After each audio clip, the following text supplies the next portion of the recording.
Hi mga kabaka! It's me, your Kabaka Chong! So magandang araw sa inyo mga kabaka. Ang ating video po ngayon ay matungkol sa dry aging. Ano po ba ang dry aging? Ito po yung pag kinatay po ang baka, yung kakasupo nun, ilalagay po, hinahang siya at ilalagay siya sa controlled temperature na 0 to positive 2 degrees Celsius. At pwede siyang magtagal sa ganung kondisyon na 21 to 28 days for sweeter note.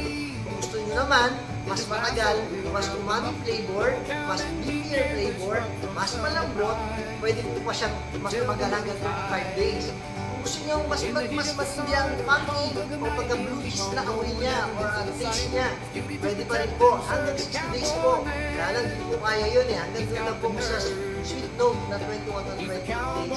At available po yan po sa Refined Selections Beef Shop. Ito po, kung saan po ang baka ay fresh, flavorful at affordable. Napakaganda po ng Marvin, di ba? So dito po yan sa Refined Selection Beef Shop. Sana po ay may natutunan tayo ngayong araw na to.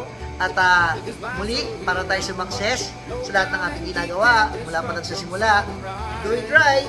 Bye!